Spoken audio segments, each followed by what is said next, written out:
আজ আমি আপনাকে এমন এক গল্প শোনাবো যা আমার নন্দ বাবা আমাকে শুনিয়েছিলেন যখন আমি ছোট ছিলাম। কাহিনী একজন সাধু আর একজন বিছের। একবার এক সাধু নদীর পাড়ে স্নান করছিলেন। উনি দেখলেন যে জলের প্রবাহে একটা বিছে ভেসে যাচ্ছে। তার প্রাণ বাঁচানোর জন্য উনি তাকে তুলে নদীর পাড়ে রাখার চেষ্টা করলেন, কিন্তু যেই সেই বিছেকে উনি হাতে তুললেন, সেই বিছে ওনাকে কামড়ে দিল। সাধু আবার চেষ্টা করলেন, সেই বিছেকে হাতে নেওয়াতে সে আবার তাকে কামড়ে দিল। আরও একবার চেষ্টা করাতে ওনার শিষ্য ওনাকে জিজ্ঞেস করল, এ আপনি কি করছেন গুরুদেব? এসব কি হচ্ছে? আপনি তারই প্রাণ বাঁচানোর চেষ্টা করছেন যে আপনাকে কামড়ে দিচ্ছে। গুরুদেব উত্তর দিলেন, যে ও বিছে হয়েই নিজের কর্ম করছে, নিজের প্রবৃত্তি, নিজের ব্যবহার বদলাচ্ছে না, তাহলে আমি সাধু হয়ে তা কেন বদলাবো? এর তাৎপর্য হলো সরল, যে সংসারে কিছু মানুষ আছেন যারা হয়তো খারাপ, দুষ্ট প্রকৃতির, আর হয়তো তারা কখনোই বদলাবেন না, কখনোই কোনো পরিবর্তন আসবে না। কিন্তু তার মানে এই নয় যে আমরা আমাদের কর্ম করা ছেড়ে দিই, আমরা আমাদের প্রচেষ্টা ছেড়ে দেব। আগে না, আমাদের তো করতেই হবে, কারণ ইতিহাস সাক্ষী আছে যে এই চেষ্টা এই সংসারের ধারাকেও বদলে দিতে পারে। তাহলে আপনিও আসুন আর আমার সাথে ভালোবেসে বলুন, রাধা রাধা। মানুষ জীবনে সবসময় শিখরে পৌঁছতে চায়, অনেক উঁচুতে উঠতে চায়, আর তার জন্য তারা কি না করে, পরিকল্পনা করে, ষড়যন্ত্র করে, প্রার্থনা করতে থাকে, আবার কারোর কাছে সাহায্যও চায়। কিন্তু এত কিছু করা সত্ত্বেও অনেক সময় মানুষ শিখরে পৌঁছতে পারে না। যদি পৌঁছেও যায় তাও খুব তাড়াতাড়ি নিচে নেমে আসে। এর কারণ কি? একটা উদাহরণ দিয়ে বোঝানো যাক। এই হলো ময়ূর পেখম, আর এই হলো পাথর। যদি এই পেখমকে হাওয়ায় ছুঁড়ে দিই তবে ও উড়তে থাকে, কিন্তু এই পাথর অতি শীঘ্রই মাটিতে নেমে আসে। এর কারণ কি? ভার। এই পাথর হলো ভারী, আর এই শিক্ষাই আমাদের গ্রহণ করতে হবে। ঠিক এইভাবেই যদি আমাদের মন দ্বন্দ্ব আর অহংকার দ্বারা পরিপূর্ণ হয়ে থাকে, তাহলে তা কখনোই শিখরে পৌঁছবে না। পৌঁছে গেলেও খুব শীঘ্রই মাটিতে নেমে আসবে। তাই এই মনকে হালকা করতে শিখুন, অহংকারকে, এই হিংসাকে ত্যাগ করুন। তারপর উঁচুতে উড়ে তো দেখুন, কত উঁচুতে উড়তে পারবেন আপনি। আসুন আমার সাথে ভালোবেসে বলুন, রাধা রাধা। মানুষ এক অত্যন্ত বিচিত্র প্রাণী। পরিকল্পনা করে, ষড়যন্ত্র করে, প্রচেষ্টা করে, কাউকে পরাজিত করার চেষ্টাও করে। সাপকে একটা দড়ি মনে করে হাতে চেপে ধরার চেষ্টা করে, কিন্তু একটা কথা বুঝতেই পারে না, সময়ের এই সাপ, এটা হাতে চেপে ধরাই যায় না।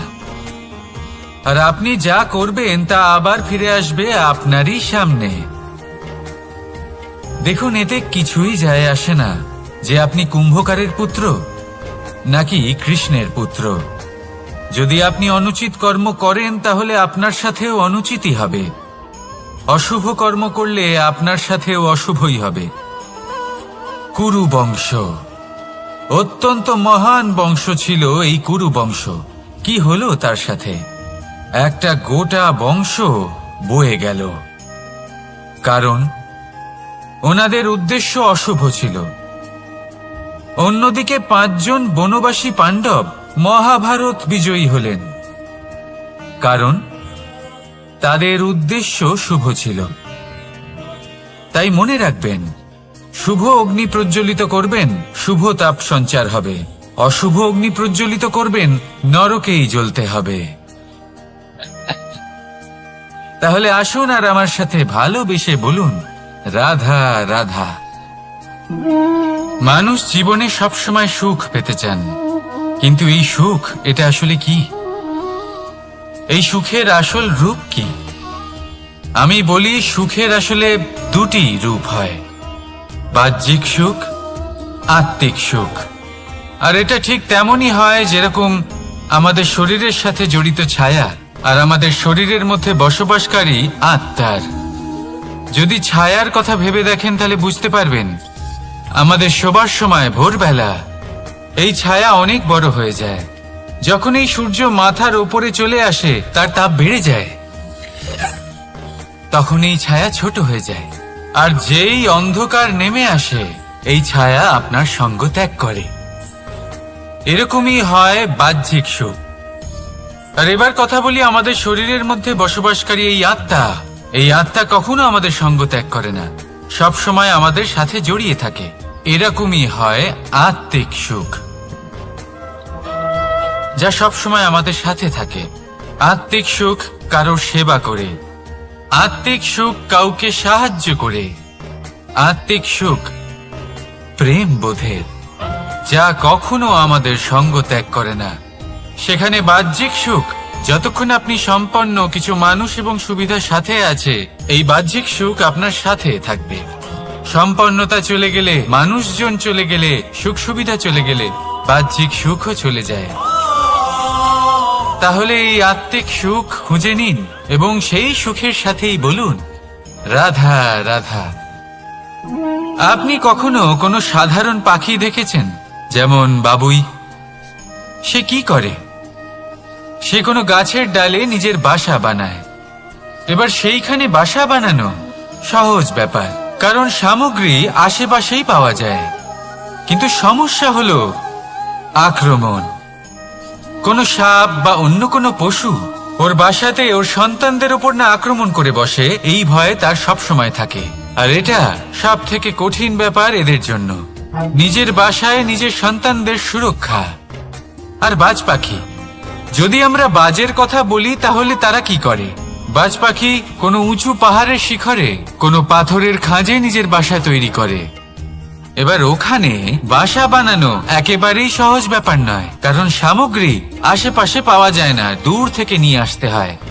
কিন্তু সেইখানে আক্রমণের ভয়ও কখনোই থাকে না। এইভাবে উচিত রূপে ও নিজের বাসা রক্ষা করতে পারে, নিজের সন্তানদের রক্ষা করতে পারে। এর সারমর্ম হলো এটাই, যদি সমস্যা বড় হয় তাহলে সমাধানও উচ্চমানের হওয়া উচিত। একটা বাজ পাখির মতো ভাবা আরম্ভ করে দিন। জীবনে যে কোনো সমস্যা ছোট মনে হবে। রাধা রাধা। জীবনে এমন কিছু কাজ রয়েছে যা আপনাকে একাই করতে হয়, আর এমন কিছু কাজ রয়েছে যা আপনাকে একসাথে মিলে করতে হয়, একজোট হয়ে, সঙ্গবদ্ধ হয়ে। এবার সঙ্গবদ্ধ বলতে কি বোঝাতে চাইছি? আমি তাদের কথা বলছি না যারা বাস্তবিকভাবে একে অপরের সাথে কাজ করেন। আমি তাদের কথা বলছি যারা একে অপরের থেকে দূরে থেকেও একে অপরকে বিশ্বাস করেন। আমি আগেও বলেছিলাম, সমস্ত বিশ্বের আশা বিশ্বাসেই বসবাস করে, তাই না? তাই যেখানে সমস্ত বিশ্ব আছে, সমস্ত সংসার আছে, সেইখানেই বিশ্বাস রয়েছে। তাই আপনার আশেপাশে এমন দল সঙ্গবদ্ধ করুন যাদের আপনার উপর বিশ্বাস আছে আর যাদেরকে আপনি বিশ্বাস করতে পারেন।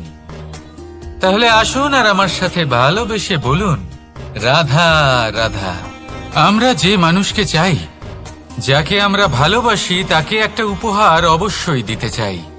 এমন এক উপহার যা ওনার ভালো লাগবে, যা শ্রেষ্ঠ হবে, অতি প্রিয় হবে, বহুমূল্য হবে, বা বলতে পারেন মূল্যবান হবে। তাই আমরা কি করি? আমরা বাজারে যাই, তার জন্য স্বর্ণ, আভূষণ, হিরে, মুক্ত এইসব নিয়ে আসি। কিন্তু এটাই কি সর্বশ্রেষ্ঠ উপহার? কখনোই না।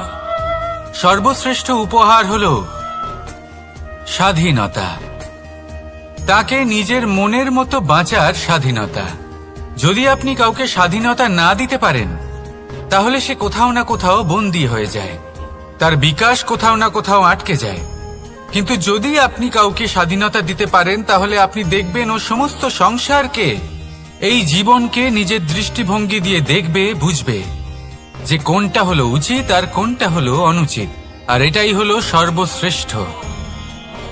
আর এবার যদি কাউকে স্বাধীনতার মাধ্যমে এত বড় একটা শক্তি দিতে পারেন, তাহলে আপনি আমাকে বলুন, এর থেকে বড় উপহার আর কি হতে পারে? আসুন আর আমার সাথে ভালোবেসে বলুন, রাধা রাধা। কর্ম, ধর্ম আর কর্তব্য, এই তিনটি একে অপরের সাথে জড়িত। আর অনেক সময় এই তিনটি পালন করতে করতে আমাদের সেই ব্যক্তির সামনে গিয়ে দাঁড়াতে হয়, তার বিরুদ্ধেই যেতে হয়, যাকে আমরা সব থেকে বেশি ভালোবাসি। কিন্তু সেইখানে এই যুদ্ধ কোনো ব্যক্তিগত যুদ্ধ থাকে না। এ হলো কর্ম, ধর্ম আর কর্তব্যের যুদ্ধ। এটা সরল নয়, অত্যন্ত কঠিন হয় তার সম্মুখীন হওয়া যাকে আমরা সব থেকে বেশি সম্মান করি। কিন্তু আমাদের তো আমাদের ধর্মের পথে চলতেই হবে, কারণ আমরা কর্মবদ্ধ, কর্তব্যবদ্ধ, আর এটাই করা উচিত। শুধু এটুকু মনে রাখবেন, যদি আপনার উদ্দেশ্য শুভ হয়, আপনার ভাবনা শুভ হয়, আপনি যদি কর্ম, ধর্ম আর কর্তব্যের পথে অগ্রসর হন, তাহলে এই প্রক্রিয়াতে যদি আপনাকে আপনার আরাধ্যেরও সামনে দাঁড়াতে হয়, তাহলেও আপনার কোনো ক্ষতি হবে না। তাহলে আসুন আর আমার সাথে ভালোবেসে বলুন, রাধা রাধা। প্রেম এই সংসারে এসেছিল এই সংসারকে প্রেমের শিক্ষা দেওয়ার জন্য, এই জীবনের সুখের অনুভূতি আসলে কি তা শেখানোর জন্য। কিন্তু যদি সত্যি কথা বলি, তো আমি নিজেই প্রতিদিন প্রেমের নতুন নতুন স্বরূপ দেখতে পাই, প্রেমের একটা নতুন অনুভূতি প্রত্যেক নতুন দিনে। আর তার কারণ হলো এই প্রেম অনন্ত, এ হলো দৈব। প্রেম হলো এই সংসারের সব থেকে বড় ঢাল এবং সব থেকে বড় অস্ত্র। এই প্রেম ছাড়া না কোনো ন্যায় হয় আর না কোনো শাস্ত্র, না জীবন।